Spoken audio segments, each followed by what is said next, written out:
Good morning. It's so lovely to see everybody.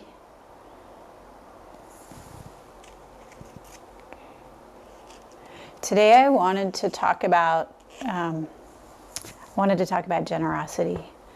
I know I talk about this a lot, and probably I could never talk about it too much because it's so crucial for us as practitioners.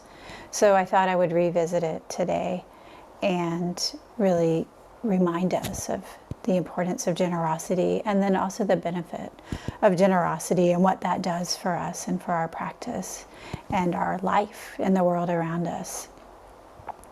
So, today's talk is on generosity. Generosity is the first of the 6 perfections. And the way it's taught in many forms of Buddhism as it's the base, the most important, from which the other perfections grow. So Shantideva says that all the joy in the world comes from wishing happiness for others, and all the misery in the world has come from wishing pleasure for ourselves. All the joy in the world comes from wishing happiness for others, and all the misery in the world comes from wishing pleasure for ourselves. So that's an easy thing to, to get behind until we're really feeling that place of lack. Okay? And I wanted to talk about generosity today because it feels like a lot of us are in that place of lack. And sometimes that place of lack comes out of anger, or sometimes out of greed, like attachment or wanting more. And sometimes that place of lack just comes out of feeling depleted. We've all had a lot going on. I wouldn't say for the past 2 years, but really more. There's been a lot of movement in the world, and that can lead people to feeling tired. And when we start feeling more tired, we can feel like there's not enough. Or that we just can't, like we don't have the energy to be generous. Not just with things, but with our heart and our practice. So just to review, there are 3 kinds of generosity. There's the generosity of material things, which is the traditional way that lay people have practiced with generosity by making offerings to the Sangha. And we can expand that to making offerings to those in need wherever they might be. There's the generosity of freedom from fear, which is very much a generosity of practice and spirit. So how do we offer this freedom from fear to others whom we might encounter? How do we live our life in a way that's gentle and that notices others so that we can offer this freedom from fear? And the third is the generosity of the Dharma. So this is traditionally the generosity of ordained people, of monks and nuns. And the generosity of the Dharma is something all of us can offer in the world around us. It's the generosity of our practice and of sharing our practice with others. Not just through our mouths, or maybe not through our mouths, but through our bodies and the way that we interact with people throughout our lives. The Buddha has said that no spiritual life is possible without a generous heart. This is the base. No spiritual life is possible without a generous heart. And yet, when we've gone through things, when we're feeling that feeling of depletion or lack, then it's really hard to connect with that generous heart. So, in the perfection of generosity, it's not about just giving stuff. It's not about doing things or, giving someone a dollar. Generosity, the perfection of generosity is about cultivating the wish to give. cultivating the ability to give, cultivating the spirit of generosity, completely unhindered by attachment or by stinginess. So it's very counter to that closing that happens when we feel a sense of lack. So again, it's not just about doing something, it's about cultivating the wish to give through our practice, straight, from our hearts, cultivating the ability to show up when the world asked us to show up. However we end up showing up, it's this cultivation, which requires, of course, a dropping of our stinginess or our feelings of lack, and of course requires dropping of the ego, of the sense of me as separate from you. And the perfection of generosity is complete when we have really cultivated and enhanced the wish to give to its fullest potential in our own minds and our own practice. So again, stepping back and looking at the cultivation of generosity. How do we do this? In a discussion earlier this week, actually yesterday, we discussed moments of hope or wonder. And what I noticed as people talked about their story, as we each shared a story of a moment of hope or wonder, that a theme running through those stories was connection.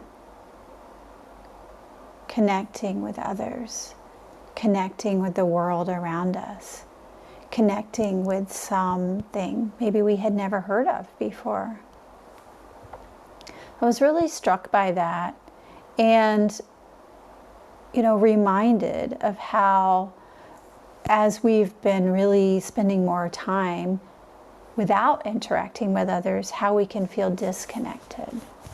And this connection is the medicine that helps us to stay generous, to open our hearts, to stay connected with others, and to let go of the idea of me as separate from you. This connection feels so nourishing when we're really in it, when we're practicing it. And we can forget, or we can be scared, or we can back off. So how do we re-inspire ourselves to be connected? So based on this, yesterday, I stopped off at the pharmacy to pick up something for somebody, and when I stopped off, it was really hot yesterday afternoon, and I forgot that I needed to stop off at the store. So a friend needed to talk to me about something, and I was like, sure, we can talk. Let's start while I'm in the car going home. And then I was like, oh man, I forgot to stop off at the pharmacy. So I was like, texted my friend, after I stopped the car, texted my friend, and I was like, oh, I'm sorry, just give me 10 minutes to run into the store. Well, I ran into the store and it was really crowded in there. So right away, I didn't feel very safe. Even I had on a mask, but with COVID numbers rising, I felt like there's a lot of people in here without masks, and it's hot, and it's really crowded. And then at the pharmacy, it was really physically hot too. I'm not sure why. Maybe their air conditioner wasn't working, but it was just really hot. And the line was long. So already I felt myself feeling a little less generous. And then I get to the front of the line finally, and they didn't have what I needed. And the person was really trying to help, but they weren't able to remedy the situation. And they said finally that I needed to make a phone call to a bureaucracy, which is, a generosity killer if there ever was one. So I stepped out of line, sweating, feeling frustrated, very conscious that my friend was still waiting on me. Sent my friend another quick, I'm sorry, another quick text, and called the bureaucracy. Dun, dun, dun, dun, hold music. All things that give rise to a sense of frustration or lack. So then, finally the situation was resolved. The person on the phone apologized. I got what I needed. I sat down to wait for it, but still feeling like frustrated. And also feeling that I feel very frustrated, but I don't want to infect others here all around me with my frustration. So I'm just going to try to be really quiet and breathe so that nothing comes out of my mouth that could cause harm. So I sat down, picked up my phone to text my friend again, and I noticed an elderly man sitting down right next to me, and I felt that he was looking at me. So I had noticed him before. He was ahead of me in line. Maybe he was behind me in line. So while I was on the phone with the bureaucracy, I overheard a bit of his conversation, and it was something like this. The person working in the store recognized him, and they were like, "Hey, how are you doing? It's so good to see you today." And then the next thing I heard was, "Oh, Medicare doesn't cover this. It's going to cost you $90. And I looked at the man, and he was quite elderly. He wasn't dressed very fancy. He had on a cap with a military thing on it, and he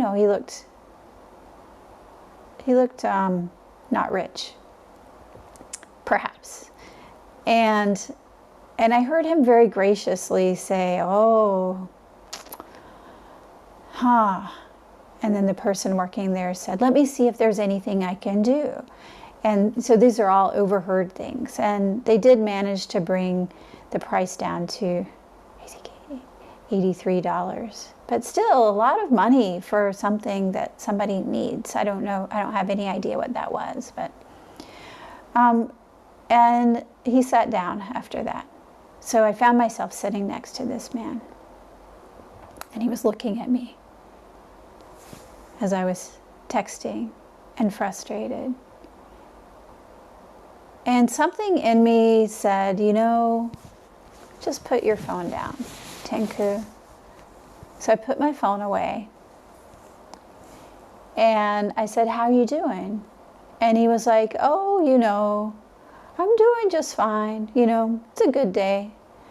And I was like, "Oh, well, nice to see you." And I said, "How are things?" And he said, "Nobody listens to me." And I was like, "Really?" And he said, "Yeah, my job is just to listen to others now, especially women." And I was like, "Good. That's a good place to be." I wasn't sure if he was joking, but he did laugh. And then something in my head said, well, what would it be like to listen to this man? So I looked for something, and I spied his hat, which said Korean vet. So the Korean War was quite a while back now. So it gave me a few clues about his age. He had been to Korea. And I thought, okay, there's some things I could talk about here. So I said, "I see your hat says Korean vet. So you served in Korea?" And he said, "Yes, I did." And I learned a lot about him. I learned these things. He went to Korea when he was 17 years old. His job was to drop push packages out of the back of an open plane. And the way they did this was they tied a rope from the front of the plane around his waist, and the length of the rope went exactly to the edge of the chute, which was open.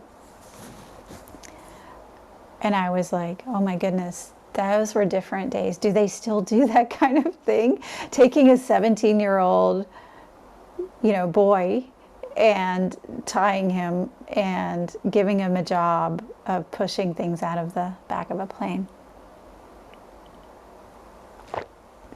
So the next thing I learned was one day in the winter,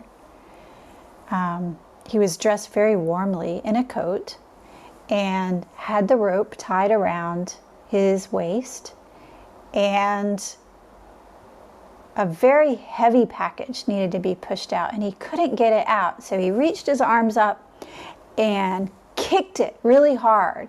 Well, reaching his arms up caused the rope around his waist, because he had the big coat on. It was very, very cold.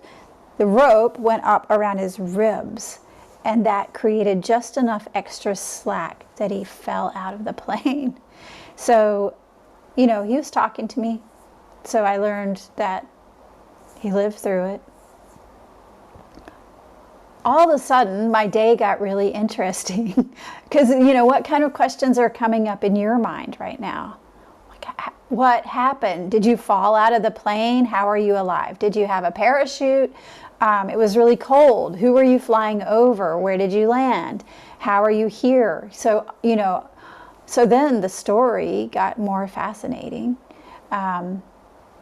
So what happened was they flew for 15 minutes with him sort of dangling over the edge of that open lip of the plane. His coat was still on him around his ribs, and the rope held. And they weren't able to pull him in because they were flying and he was dangling down. But they were able to land and to take care of him, and medics were waiting for him when he landed. And he could feel a person above him touching his head as they flew, but that person wasn't able to pull him up. And then he spent 4 days in the hospital with frostbite on his legs. But he lived. So all of this is a story that I learned, in many ways a very mundane story. But what I noticed is what I want to share today. My whole mood changed by shifting from me and a feeling of lack and a feeling of, I don't have enough time. These things aren't going my way. Oh my goodness, I can't believe I have to talk on the phone to a bureaucracy. Oh my goodness, this is terrible. It's too hot in here. I'm afraid. All me. Just one moment of connection shifted my whole day. And I felt so much lighter and more buoyant and nicer to others in the store. And as I finished my shopping in that store, I noticed that I smiled at people. A miracle. So it's really amazing what generosity of spirit can do for us. And it's this openness that we are cultivating through generosity practice. This mind of non-attachment, developing the wish to give. So people can practice generosity in 5 ways. These are essential characteristics. Out of faith that generosity has benefit. And just my story taught myself that, this is a good thing. And I guess I was calling on past experiences to know how to do that.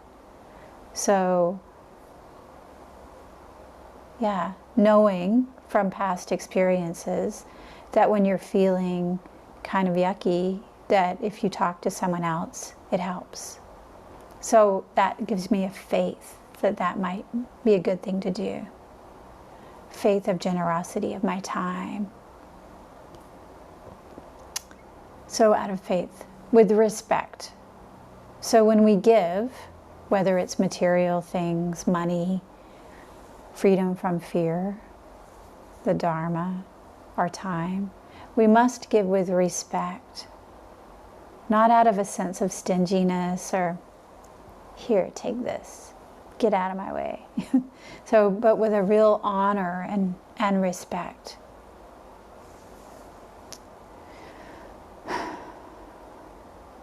We give at the right time. So not, if you think of times that you've given, whatever you're given, at the wrong time, it doesn't quite sit. Maybe even you're just arriving at a host home for a dinner and you just kind of shove the gift in their hand. And even if you bought them a really nice gift, then it's not the right time to give it. They can't appreciate it. So giving out of faith that it's the right thing to do, giving with respect, and giving at the right time. The fourth way that we give is generously. So I've talked about this many times. If you're not certain what that means, then find your edge and stretch it just a little bit. Yesterday, my edge was my own frustration and the heat and my time constraint. So that was my edge. But stretching it just a little bit opened. When we're giving in terms of financial or material goods, then we find our edge. This feels comfortable to me. And then stretch it just a little bit. Not way out here where where we will be deterred from giving again, and not here where it feels safe. We should feel it. We should feel the stretch. Feeling the stretch, sort of, that's the teaching place. So we give by stretching. We give with generosity. So we practice generosity generously. If you've had the great fortune to know a person who really lives their life this way, then you learn that their wish to give generously doesn't apply to only one thing. The people who are very generous with stuff, with material goods, with money, also tend to be generous with love, care, their time. Generosity really opens those things for us. And finally, we give without denigrating the other. So that ties back into respect, but also reminds us that we give as an offering to equals, because I am not separate from you. I offer my time without putting you down. I find a way through that holds you up and respects you. In the case with the man yesterday, there are other things maybe we could have talked about. Politics, the state of the world, the crowded place. Some of those other things might have led us down a different road. For example, if we had started off talking about how hot it was in that store and how crowded it was, that might have been a different conversation. One that is based still on connection, but on mutual negativity. And then it kind of spirals downward. But where we found was a moment of connection that uplifted us both. So look for those ways to give without putting anyone down.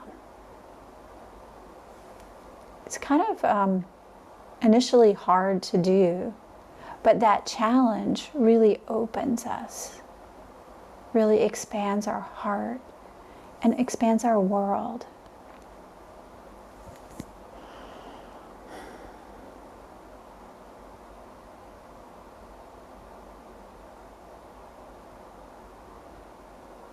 When we give, we should give without harming others, with respect, also with a sincere words and a pleasing face.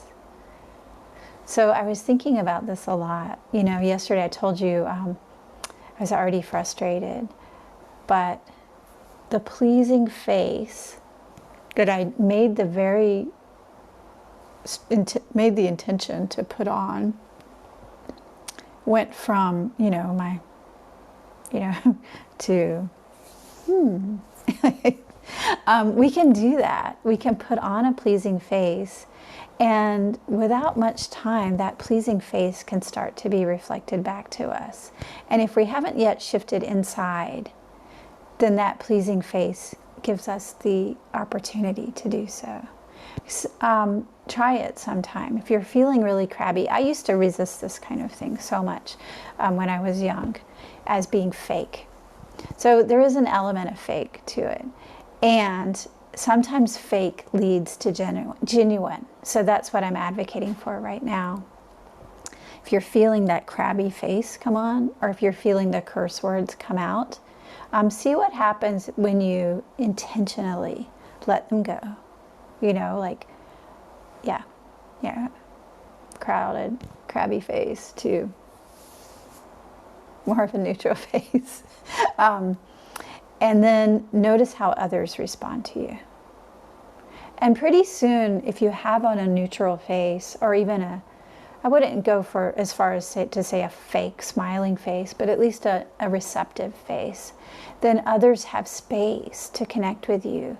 And then once they connect with you, by you accepting their generosity, then you have a chance to open your heart and have a genuine smiling face.